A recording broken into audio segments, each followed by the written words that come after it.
السلام علیکم ورحمۃ اللہ وبرکاتہ۔ بسم اللہ الرحمن الرحیم۔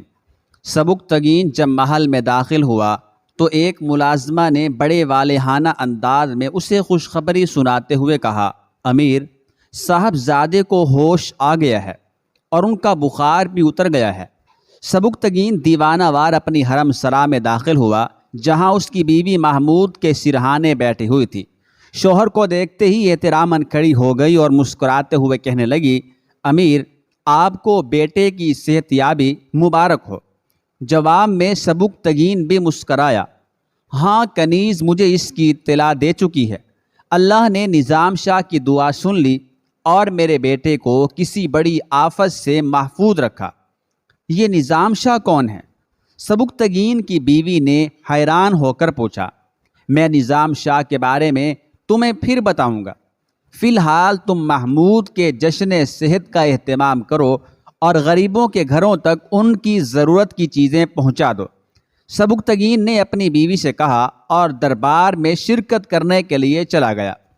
امیر البتگین بھی اس خبر سے بہت خوش نظر آ رہا تھا۔ اس نے سبکتگین کو اپنے بائیں طرف بٹھایا اور محمود کی صحت یابی پر مبارکباد دی۔ پورے محل میں جشن نشاط کی تیاریاں جاری تھیں، مگر اسد شیرازی بہت اداس نظر آ رہا تھا۔ اس نے شراب کا ایک لبریز جام حلق سے اتارا اور اپنی بیٹی ارمغانہ کو مخاطب کرتے ہوئے کہا، ستارے تو اب بھی یہی کہتے ہیں کہ اس مہلک بیماری میں محمود کو مر جانا چاہیے تھا، یا پھر اس کی آنکھیں ضائع ہو جاتی اور پورا جسم مفلوج ہو جاتا، مگر میری کنیز سعدیہ نے مجھے بتایا ہے کہ محمود ابھی تک محفوظ ہے، بخار ٹوٹ گیا ہے اور چیچک کا زور بھی گھٹ رہا ہے، بس زیادہ سے زیادہ اس کے چہرے پر کچھ داغ ابھر آئے ہیں۔ میں تو اس کی موت کی خبر سننا چاہتا تھا، مگر اب محل میں چاروں طرف محمود کے جشن صحت کا شور سنائی دے رہا ہے۔ اسد شیرازی نے شراب کا ایک اور جام پیتے ہوئے کہا، ارمغانہ میرا علم مجھے بتاتا ہے کہ یہ بچہ محمود بہت خطرناک بچہ ہے، اپنے باپ سبکتگین سے بھی زیادہ خطرناک۔ اگر اسے ہلاک نہیں کیا گیا تو شراب کے آتش کدوں کی طرح ہمارے دلوں کے آتش کدے بھی بجھ جائیں گے۔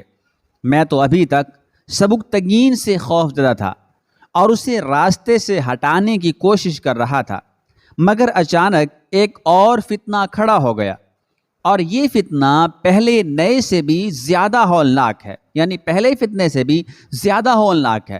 میں اس وقت مطمئن ہو گیا تھا جب ستاروں نے مجھے سرگوشیاں کرتے ہوئے کہا تھا کہ ایک خوفناک بیماری میں مبتلا ہو کر محمود بہت جلد مر جائے گا۔ ستاروں کی دی ہوئی یہ خبر تو درست ثابت ہوئی کہ محمود تباہ کار مرض میں مبتلا ہوا، مگر اس کی زندگی کو کوئی نقصان نہیں پہنچا۔ پتہ نہیں کہ آج کل ستارے مجھے نامکمل اور جھوٹی خبریں کیوں دے رہے ہیں۔ اسد شیرازی انتہائی کرب کے ساتھ اپنے بالوں میں انگلیاں پھیر رہا تھا، یا پھر مجھ سے اہرمن یعنی برائی کا دیوتا ناراض ہو گیا ہے۔ ابھی اسد شیرازی اپنی بات مکمل کرنے نہیں پایا تھا کہ دروازے پر دستک ہوئی۔ جو بھی ہے اندر چلا آئے، اسد شیرازی زور سے چیخا۔ کمرے کا دروازہ کھلا اور اسد شیرازی کی خوبصورت کنیز سعدیہ اندر داخل ہوئی۔ اس وقت کیوں آئی ہے؟ اسد شیرازی نے قہر آلود لہجے میں کہا۔ وہ بہت زیادہ جھنجھلایا ہوا تھا۔ آقا آپ کے لیے ایک بہت اہم خبر ہے۔ کیسی خبر؟ اسد شیرازی نے ایک بار پھر چیختے ہوئے کہا، کیا محمود مر گیا ہے؟ اسد شیرازی بہت زیادہ بدحواس نظر آ رہا تھا۔ وہ ہلاکت کے قریب پہنچ چکا تھا، لیکن کسی نظام شاہ کی دعاؤں سے اس کا بخار اتر گیا اور اب وہ پوری طرح صحت یاب نظر آ رہا ہے۔ کنیز سعدیہ نے ایک نیا انکشاف کرتے ہوئے کہا۔ نظام شاہ کا نام سن کر اسد شیرازی کی آنکھیں حیرت سے پھیل گئیں۔ یہ نظام شاہ کون ہے؟ اسد شیرازی نے اپنی کنیز سعدیہ سے پوچھا۔ میں اس شخص کو قطعاً نہیں جانتی۔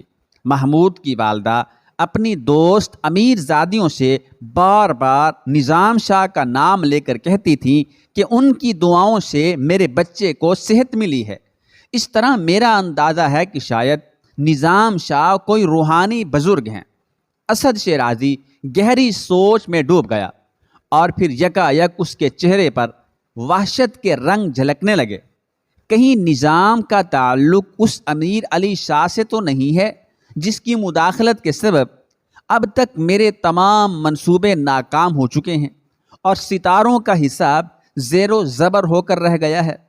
اسد شیرازی نے دل ہی دل میں سوچا اور پھر سعدیہ کو مخاطب کرتے ہوئے کہا، تو اپنی مالکہ کے اور بھی قریب ہو جا اور زیادہ سے زیادہ ان کا اعتماد حاصل کر۔ بہت دن بعد تو کوئی خاص خبر لائی ہے، میں تیری کارگزاری سے ابھی مطمئن نہیں ہوں۔ آقا، میں مالکہ کے حلقہ اعتبار میں تو شامل ہو گئی ہوں، مگر وہ بہت محتاط لوگ ہیں۔ سعدیہ نے سبکتگین کی حرم سرا کا ذکر کرتے ہوئے کہا اور واپس جانے کی اجازت طلب کی۔ اسد شیرازی نے اپنے سر کی جنبش سے اسے جانے کے لیے کہا تو وہ الٹے قدموں دروازے کی طرف بڑھنے لگی۔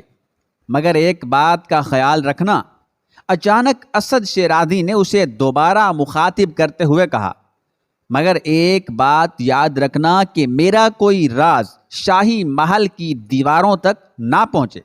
کنیز سعدیہ گھبرا کر رک گئی۔ آقا، کیا آپ کو مجھ پر اعتبار نہیں ہے؟ اسی اعتبار نے تو تجھے میرے قریب رکھا ہے۔ اسد شیرازی نے بلند آواز میں کہا، اگر یہ اعتبار ختم ہو جاتا تو اب تک موت کی آغوش میں پہنچ چکی ہوتے اور تیرے اہل خانہ بھی اپنی اپنی قبروں میں سو رہے ہوتے۔ نہیں آقا، میں اعتبار کے اس رشتے کو ٹوٹنے نہیں دوں گی۔ سعدیہ کے چہرے کی وحشت اور جسم کی لرزش نمایاں ہو چکی تھی۔ میں ابھی اپنے ماں باپ اور بہن بھائیوں کے ساتھ زندہ رہنا چاہتی ہوں۔ تو اعتبار کا رشتہ قائم رکھ، ہم تجھے امیر زادیوں کی طرح کیف و نشاط کی زندگی بخشیں گے۔ اسد شیرازی نے شراب کا ایک اور جام لبریز کیا، پھر اسے گھونٹ گھونٹ پیتے ہوئے ارمغانہ سے کہنے لگا، اب نظام شاہ کی صورت میں ایک اور مصیبت نازل ہو گئی ہے۔ شاید یہ بھی امیر علی شاہ کی طرح کوئی مذہبی دیوانہ ہے، جب ہی تو ستاروں کی چالیں الٹ گئی ہیں۔ خیر، میں نظام شاہ کو بھی دیکھ لوں گا اور تم ابو اسحاق کے قریب ہونے کی کوشش کرو۔ ارمغانہ چونک اٹھی، مگر بابا جان، وہ تو مجھ سے عمر میں بہت بڑا ہے۔ ارمغانہ نے قدرے ناگواری کے ساتھ ابو اسحاق کا ذکر کرتے ہوئے کہا۔ ابو اسحاق امیر البتگین کا بیٹا تھا، جو ایک مضبوط کردار کا انسان تھا اور اسے اپنے باپ کی طرح دنیا کی رنگینیوں سے کوئی دلچسپی نہیں تھی۔ کسی انسان کی عمر سے کیا ہوتا ہے؟ اسد شیرازی کے لہجے میں ہلکی سی تلخی تھی۔ وہ مستقبل کا حکمران ہے اور حکمران کی عمر نہیں دیکھی جاتی۔ اگر تو ابو اسحاق کے حرم تک پہنچ گئی تو سبکتگین کی ترقی کے تمام دروازے بھی بند ہو جائیں گے اور پھر ہم آسانی کے ساتھ اس سے اپنی توہین کا بھرپور انتقام لے سکیں گے۔ کیا تو یہ بات بھول گئی ہے؟ سبکتگین تجھے حقارت کے ساتھ ٹھکرا چکا ہے۔ اسد شیرازی نے بڑی بہادری سے اپنی بیٹی کے جذبات پر الفاظ کی ضرب لگاتے ہوئے کہا، یہ کیسے ممکن ہے بابا؟ اس چوٹ سے ارمغانہ شیرازی بے قرار ہو گئی، مگر لگتا تو ایسا ہی ہے کہ تو نے سبکتگین کے ہاتھوں ہونے والی ذلت کو فراموش کر دیا ہے۔ اسد شیرازی نے ارمغانہ کے بھڑکتے ہوئے جذبات کو مزید آگ دکھائی۔ میں کیا کروں بابا؟ مجھے کوئی راستہ نظر نہیں آتا۔ اپنی شکست کے احساس سے ارمغانہ کی آنکھوں سے آنسو جھلکنے لگے تھے۔